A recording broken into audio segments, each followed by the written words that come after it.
Welcome back.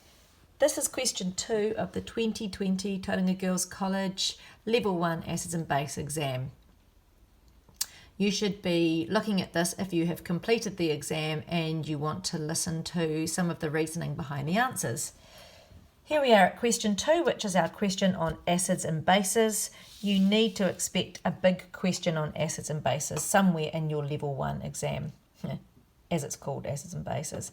So here we have 3 beakers of household chemicals, each containing a different colourless liquid. We've got ethanoic acid, aka vinegar, that's the key word there of course, sodium hydrogen carbonate, baking soda. Some people got a bit spooked by this, we'll come back to that later, but the key word is carbonate and water. We have litmus paper, we have universal indicator, and we add those to a sample of each. So just imagine, you've got 3 containers. You don't know what's in them. They each have a colourless liquid. And you're going to try and identify what they are by adding universal indicator and litmus paper to each of them. So I'm just going to label these 1, 2 and 3. So in beaker 1, we have some information. The universal indicator turned blue when we added it. We should know straight away that that means number 1 is a base. And we should also recognise that a carbonate is a type of base. In beaker 2, the universal indicator went green, and we should be able to equate that to water. And in number 3, the beaker went orange, which indicates that it is some kind of acid, so that's ethanoic acid. So straight away, I'm going to come down here and I'm going to name the solution. This is your ethanoic acid. Your green goes with your water. And your blue goes with your sodium hydrogen carbonate. I'm just going to put baking soda. So now that we know that this is a base, it's blue, we need to be really consistent. So bases turn everything blue. So the red litmus would go blue. The blue litmus would stay blue. A basic pH is anything above 7. Technically, blue is lower on the scale. So if you remember your rainbow, Roy, G, BP nowadays, not BIV. So blue is here. So since this is pH 7, which is our green, I'm going to guess that that is about, I'm going to go for 12 to 13. Our water has to be pH 7, and our red litmus does not change, and our blue litmus does not change. And our orange, so that's down here, that's going to be kind of close to 1 or 2, so let's make that 3 to 4. Our blue litmus will turn to red, and our red litmus will stay red. Remember that red and blue litmus only have 2 options, red or blue. We can also straight away put in here that blue is our base, green is our neutral, and orange is our acid. And we're looking for 2 out of 3 of these rows correct for a small achieved here. Explain how these observations, observation, allow us to identify each solution. So how would I identify the baking soda? I knew that baking soda is a base. Therefore, universal indicator will turn blue. Notice how I've said the universal indicator turns blue. It's not the baking soda that turns blue, it's the universal indicator. And yes, this is important. So the universal indicator turns blue when we add it to the baking soda.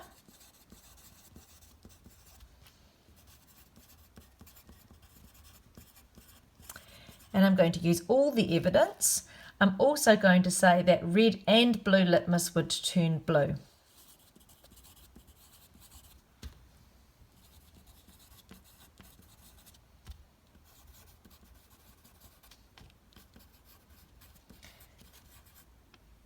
Right, so all of those pieces of evidence allow me to identify that this is the baking soda. And then I need to repeat this for everything. So water is neutral, therefore universal indicator will turn green when added to the water, and red and blue litmus do not change colour. The only thing I could probably put on the end is that therefore baking soda was number 1.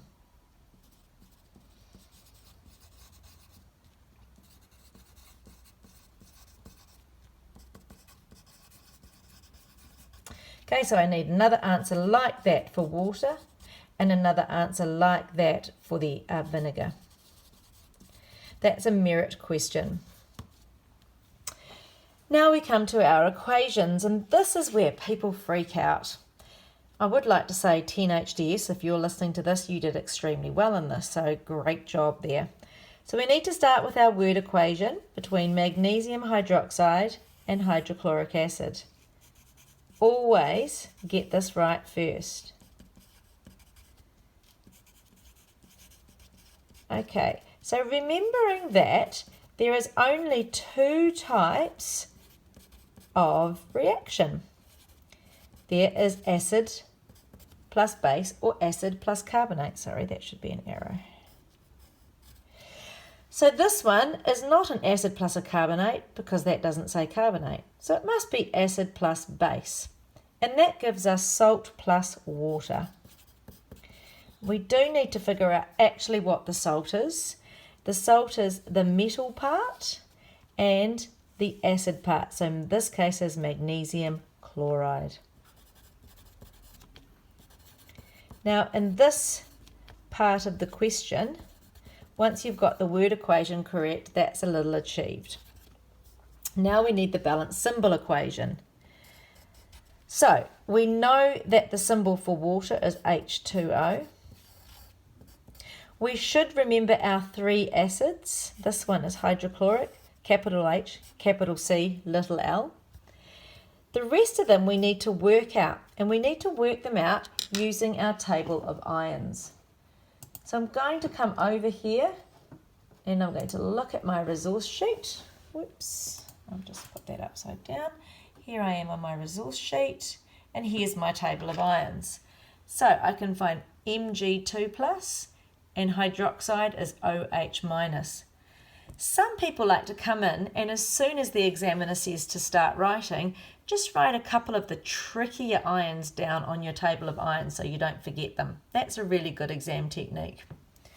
So I'm just going to take a piece of scrap paper and I'm going to write down Mg2+ and OH-, and I'm going to do this working out separately.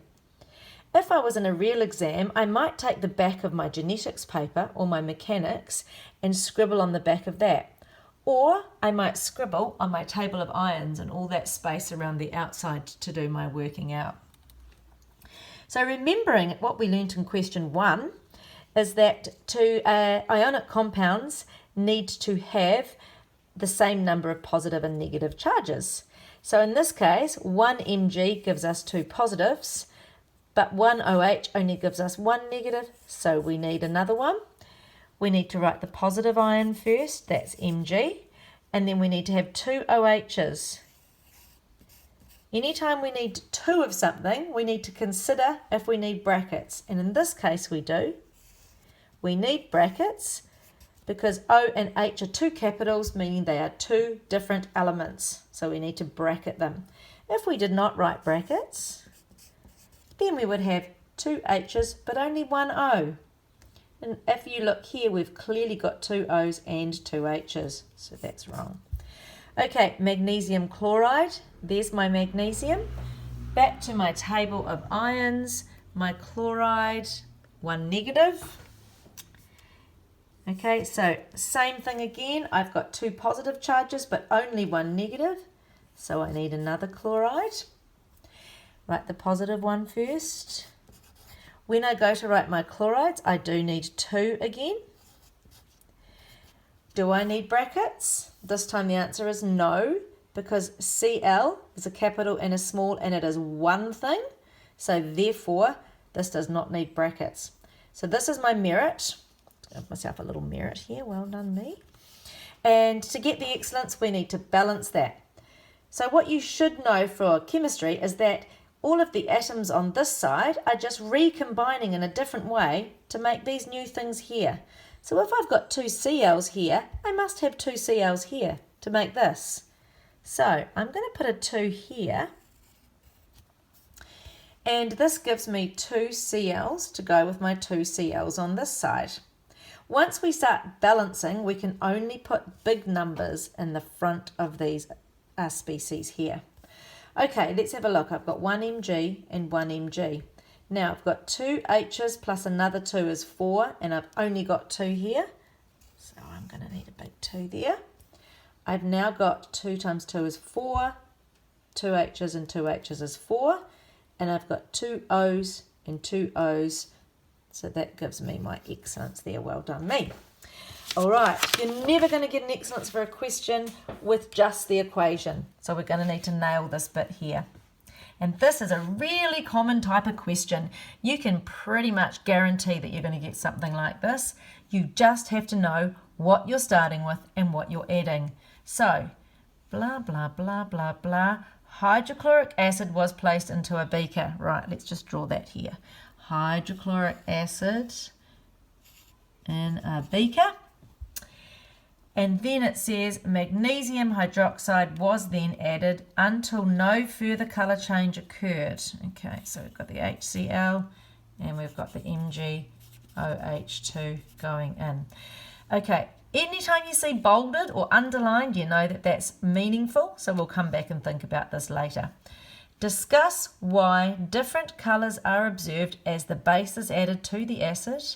In our answer, we should relate the colour change observed to the approximate pH.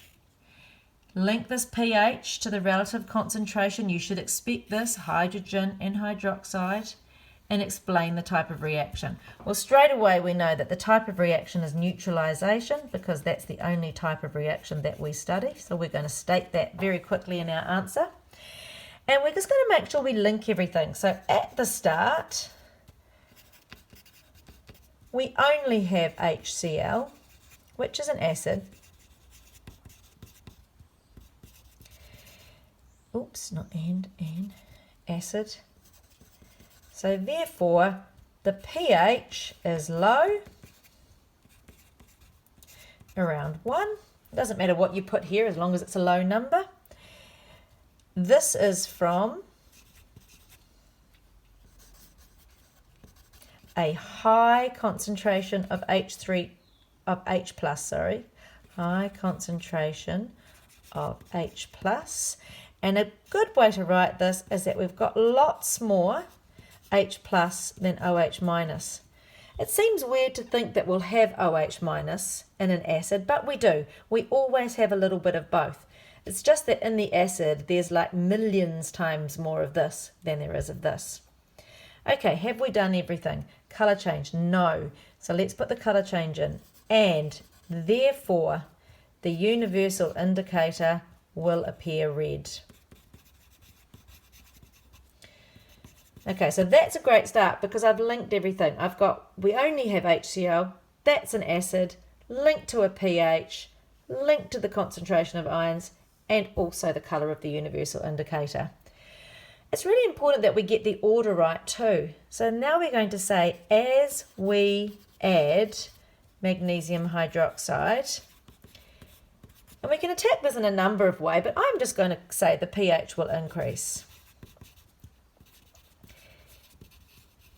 Now, it's quite hard at this point to figure out how many different points we should talk about. So if you think about it, we've got the red pH here. Do I talk about orange and yellow? Then it's going to go to green. Do I then talk about blue? And what about purple? So there's actually 5 potential places we could talk about. Really acidic, a little bit acidic, neutral, a little bit basic, and really basic. Notice I'm trying not to use the words strong and weak. These are not good words to use at level 1. They have a specific meaning when it comes to acids, and that's what you're going to learn if you go on to level 2 chemistry. So let's just try and say very acidic less acidic, etc., etc.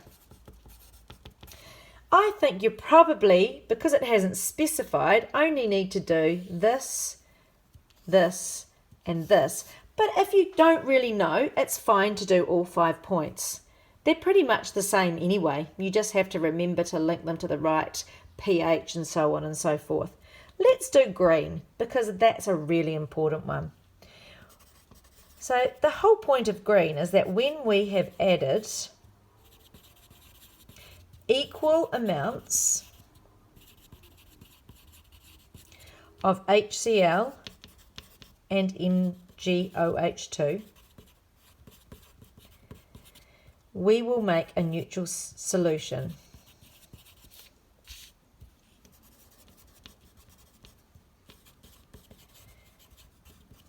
And the universal indicator will be green, indicating a pH of 7.